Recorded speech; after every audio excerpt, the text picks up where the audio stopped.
Hello everyone, मैं self नजर आलम you watching Kabir सियस। आज की इस वीडियो में 3 सितंबर के करंट अफेयर देखने वाले हैं। तो चलिए शुरू करते हैं। तो इसमें पहला सवाल ये है कि काजी नजरुल किस देश के राष्ट्रीय कवि थे। तो इसका आंसर हो जाएगा बांग्लादेश। काजी नजरुल का जन्म बंगाल के पश्चिमी वर्धमान जिले में हुआ था। इनका जन्म बंगाल के पश्चिमी वर्धमान जिले में हुआ था। बांग्लादेश में इन्हें राष्ट्रीय कवि बोलते हैं और इन्हें विद्रोही कवि के नाम से भी जाना जाता है। जी हाँ, विद्रोही कवि के नाम से भी इन्हें जाना जाता है। तो अब बात करते हैं बांग्लादेश के बारे में। बांग्लादेश के जनक कौन थे? तो इसका आंसर हो जाएगा शेख मुजीबुर रहमान। 2020 में इनकी शेख मुजीबुर रहमान की 100वीं वर्षगांठ मनाई गई या मनाई जा रही है। 2020 में इनकी 100वीं वर्षगांठ मनाई जा रही है। इनके ऊपर एक फिल्म भी बन रही है जिसे श्याम बेनेगल बना रहे हैं। भारत और बांग्लादेश दोनों मिलके इनके ऊपर फिल्म को बना रहे हैं। बांग्लादेश का जो राष्ट्रगान है इसको लिखा है रविन्द्रनाथ टैगोर जी ने, और इनका जो राष्ट्रगान की बोल है वो है अमार सोनार बांग्ला। दूसरा सवाल ये है कि S-400 ट्रायम्फ वायु रक्षा प्रणाली के पहले रेजिमेंट को 2020 के अंत तक किस देश के द्वारा भारत में डिलीवरी किया जाएगा? यानी कि S-400 ट्रायम्फ किस देश के द्वारा भारत को डिलीवर किया जाएगा? तो इसका आंसर हो जाएगा रूस। अब सवाल ये उठता है कि S-400 ट्रायम्फ को किसने बनाया होगा? कौन सी कंपनी, रूस की किस कंपनी ने S-400 ट्रायम्फ को बनाया है? तो इसका आंसर हो जाएगा अल्माज। इसका आंसर हो जाएगा अल्माज। बात कर लेते हैं रसिया में यूराल पर्वत भी है। रसिया का राजधानी मॉस्को है। इसकी जो करेंसी है वो है रूबल। इसकी जो करेंसी है ये है रूबल। यहाँ के जो प्रेसिडेंट है वो है व्लादिमीर पुतिन। रूस में जो भारत के एम्बेसडर हैं उनका नाम है डीवी वेंकटेश वर्मा। डीवी वेंकटेश वर्मा। और रूस में 2020 में ब्रिक्स समिट भी हो रहा है। रूसी भाषा के लिए जो दिन होता है वो होता है 6 जून। रूसी भाषा के लिए जो दिन होता है वो मनाया जाता है 6 जून को, यानी कि इंटरनेशनल रशियन लैंग्वेज डे कब मनाया जाता है? तो वो होता है 6 जून को। तो तीसरा सवाल ये है कि भारत का पहला अंतर्राष्ट्रीय महिला व्यापार केंद्र किस राज्य में स्थापित किया जाएगा? इसका आंसर हो जाएगा केरल। तो केरल की कुछ फैक्ट हैं जो आपको जानने चाहिए। तो सबसे पहले ये जान लीजिए कि केरल का जो सीएम है वो कौन है? पिनरई विजयन। और यहाँ के जो गवर्नर हैं वो कौन है? आरिफ मोहम्मद। केरल ने एक एम्बुलेंस बनाई है, नाव वाली एम्बुलेंस, जिसका नाम है प्रतिज्ञा। जी हाँ, उसका नाम है प्रतिज्ञा। केरल में एक कुदुम श्री होटल खोले जा रहे हैं। केरल में एक प्रोजेक्ट है जिसका नाम है के फोन। इसमें लोगों को फ्री इंटरनेट दिया जाएगा। केरल ने कर्मी बोट नाम का एक रोबोट भी बनाया है। केरल में बहुत सारे नेशनल पार्क हैं जो काफ़ी सारे एग्जाम में पूछे जाते हैं। इन सबको आपको याद होने चाहिए। पहला है अनाईमुड़ी सोला नेशनल पार्क। National park. दूसरा है पम्बडम सोला नेशनल पार्क। तीसरा है मेथिकट्टम सोला नेशनल पार्क। चौथा है साइलेंट वैली नेशनल पार्क। और आखिरी है एर्नाकुलम नेशनल पार्क। मैं रिपीट कर दे रहा हूँ, अनाईमुड़ी, पम्बडन, मेथिकट्टम, साइलेंट वैली और एर्नाकुलम नेशनल पार्क। जहाँ भी आपको 16 दिखाई दे आप जान जाइए कि ये केरल का ही नेशनल पार्क है। चौथा क्वेश्चन ये है कि असम कैबिनेट ने असम कौशल विकास विश्वविद्यालय विधेयक को मंजूरी दी है, जिसके तहत राज्य के किस शहर में कौशल विश्वविद्यालय को स्थापित किया जाएगा? इसका आंसर हो जाएगा मंगलदोई। इसका आंसर हो जाएगा मंगलदोई। और ये मंगलदोई कहाँ है? ये है असम में। तो आइए देख लेते हैं असम के कुछ फैक्ट जो किसी एग्जाम में आ सकते हैं।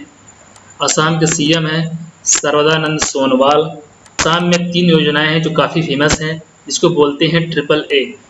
पहला ए का मतलब है अभिनंदन योजना। इसमें एजुकेशन लोन सब्सिडी दी जाती है। दूसरा ए का मतलब है अरुंधति योजना। इसमें ग्रामीण महिलाओं को गोल्ड दिया जाता है। और तीसरा है अरुंधेय योजना। असम के एक सिंगर है भूपेन हजारिका। इनके नाम पर एक ब्रिज का नाम रखा गया जिसका नाम है ढोला सादिया ब्रिज। भूपेन हजारिका जो सिंगर है इनको 2019 में भारत रत्न से नवाजा गया था। असम में एक और ब्रिज है जिसका नाम है bogie bill bridge. Bogie bill bridge यह DND को जोड़ता है, यानी कि धेमाजी को डिब्रूगढ़ से जोड़ता है, और यह ब्रह्मपुत्र नदी में बनाया गया है। यहाँ पर एक कोबा रिजर्व फॉरेस्ट है जिसको अब वाइल्ड लाइफ सेंचुरी बना दिया गया है, और एक पटकई वाइल्ड लाइफ सेंचुरी जिसको अब नेशनल पार्क बना दिया गया है। पांचवा सवाल ये है, 2021 में कौन सा देश ब्रिक्स खेलों की मेजबानी करने का योजना बना रहा है? तो ये है भारत। भारत जो है 2021 में ब्रिक्स खेलों की मेजबानी की योजना बना रहा है।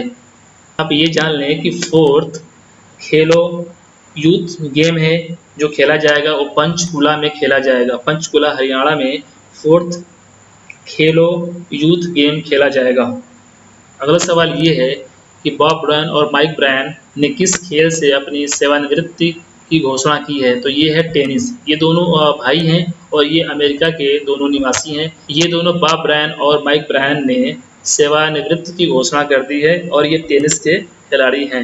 आगे देखते हैं, अर्चना महंत जिनका हाल ही में निधन हो गया, एक प्रसिद्ध थी।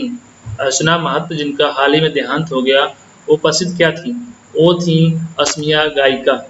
वो असम की थी और ये असमिया गायिका थी। असम की एक एथलीट है जिनका नाम है हिमा दास। इनको ढींग एक्सप्रेस बोलते हैं। ढींग एक्सप्रेस बोलते हैं हिमा दास को। और यहाँ पर एक स्कीम चलाया जाता है जिसका नाम है धन्वंतरी योजना, जिसका नाम है धन्वंतरी योजना। और यहाँ पर भारत का एकमात्र गोल्डन बाघ देखा गया है। और यहाँ पर रेडियो प्रोग्राम, जी हाँ, रेडियो प्रोग्राम स्टार्ट किया गया है जिसका नाम है प्रज्ञा। प्रज्ञा एक रेडियो प्रोग्राम है जो असम में लॉन्च किया गया है। तो असम के लिए बस इतना ही, आप जान लीजिए। आगे देखते हैं, आठवां सवाल ये है कि 26 अगस्त 2020 को महान संत मदर टेरेसा की 111वीं जयंती मनाई गई। उनका जन्म किस शहर में हुआ था? तो इनका जन्म मैसेडोनिया में हुआ था, जिसका नाम बदलकर अब रिपब्लिक ऑफ नॉर्थ मैसेडोनिया रख दिया गया है।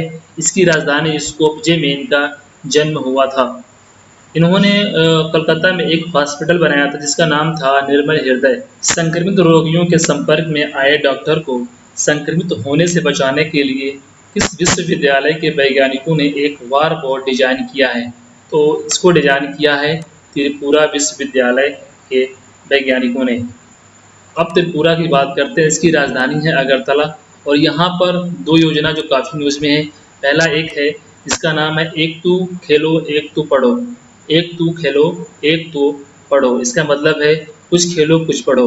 दूसरा योजना ये है मुख्यमंत्री मातृ पुष्टि उपहार योजना। और त्रिपुरा का एक नेशनल पार्क है जिसका नाम है क्लाउडेड लेपर्ड नेशनल पार्क और Rajbari national park. Clouded leopard national park और रासबरी नेशनल पार्क। आपको बता दें कि क्लाउडेड लेपर्ड मेघालय राज्य का स्टेट एनिमल है, लेकिन ध्यान देने वाली बात यह है कि clouded leopard national park Tripura में है। कि उस तूफान का नाम बताइए जिसने अमेरिका के लुसियाना और टेक्सास राज्यों में तबाही मचाई है। अगर यही तूफान अमेरिका में आता है या नॉर्थ या उत्तरी अटलांटिक महासागर में आता है या अमेरिका के आसपास की जगहों में आता है तो इसे बोलते हैं हरिकेन। और अगर यही तूफान साउथ पैसिफिक यानी दक्षिणी प्रशांत में आता है तो इसे बोलते हैं हम साइक्लोन। अगर यही तूफान उत्तरी प्रशांत महासागर में आता है या चाइना जापान के आसपास जगहों में आता है तो इसे हम बोलते हैं टाइफून। तो ये जो तूफान अमेरिका के लुसियाना और टेक्सास राज्यों में आया है इसका नाम है लारा। ठीक है, तो इसको हम बोल सकते हैं hurricane Lara. Hurricane Lara. Rajiv Gandhi Khel Ratna पुरस्कार के लिए पुरस्कार राशि को 7.5 लाख रुपए से बढ़ाकर कितने लाख रुपए कर दी गई है? तो इसको कर दिया गया है 25 लाख रुपए। इस साल राजीव गांधी खेल रत्न पुरस्कार 5 लोगों को दिया गया। इन 5 लोगों को एक कमेटी के रिकमेंडेशन पे दिया गया है जिस कमेटी का नाम है मुकुंदकम शर्मा कमेटी। मुकुंदकम शर्मा कमेटी। इस कमेटी के रिकमेंडेशन पर 5 लोगों को राजीव गांधी खेल रत्न पुरस्कार दिया गया है। वो 5 लोग हैं। पहले रोहित शर्मा जो क्रिकेट खेलते हैं। दूसरे हैं मरियप्पन अंगा बेल्ली, तीसरे हैं विनेश फोगाट, ये कुश्ती लड़ती हैं, ये हरियाणा की हैं। तीसरी हैं चौथी हैं मनिका बत्रा, ये टेबल टेनिस खेलती हैं। और चौथी हैं रानी रामपाल, ये हॉकी खेलती हैं और ये भूतपूर्व कैप्टन भी रह चुकी हैं। हाल ही में भारत और किस देश ने वीडियो कॉन्फ्रेंसिंग के माध्यम से 14वीं रक्षा नीति वार्ता आयोजित की है? 14वीं रक्षा नीति वार्ता ये हुई है सिंगापुर में। तो सिंगापुर के बारे में जान लेते हैं। सिंगापुर की जो प्रेसिडेंट है वो हैं हलीमा याकूब। इन्होंने भारतीय राष्ट्रपति पुरस्कार दिया है एक भारतीय महिला को, जिनका नाम है कला नारायण स्वामी। इनका नाम है कला नारायण स्वामी। इनको दिया गया राष्ट्रीय पुरस्कार by Halima Yakub. Halima Yakub Singapore की पहली महिला प्रेसिडेंट हैं, ये भी आपको मालूम होना चाहिए। आगे देख लेते हैं। तो अगला सवाल ये है, नूर इनायत खान भारतीय मूल की पहली महिला बनी हैं जिन्हें किस देश द्वारा ब्लू क्लॉक ऑनर से सम्मानित किया गया है? ये है ब्रिटेन। नूर इनायत खान को वर्ल्ड वॉर II के लिए ब्लू क्लॉक ऑनर से सम्मानित किया गया है। ये भारतीय मूल की एक जासूस थी। अगला सवाल ये है कि जम्मू कश्मीर सरकार ने निम्नलिखित में से किस उत्पाद के लिए ई नीलामी पोर्टल लॉन्च किया है? इसका आंसर होगा केसर, सेफ्रॉन यानी कि केसर। आपको बता दें कि जम्मू कश्मीर के केसर को GI टैग का दर्जा मिला हुआ है, यानी कि भौगोलिक संकेतक का दर्जा मिला हुआ है। यहाँ पर 2 ब्रिज बनाए गए हैं, इसका नाम है देविका और फुलेजा। इसका नाम है देविका और फुलेजा। कि किस बीमा कंपनी ने पालतू कुत्तों के लिए बीमा कवर लॉन्च किया है? किस बीमा कंपनी ने पालतू कुत्तों के लिए बीमा कवर लॉन्च किया है? ये है बजाज आलियांज। तो आज के लिए बस इतना ही। आशा करता हूँ कि आपको ये वीडियो अच्छा लगा होगा। अगर अच्छा लगा तो लाइक कर लीजिए। अगर चैनल पर पहली बार आए हैं तो सब्सक्राइब कर लीजिए for more current affairs update. धन्यवाद।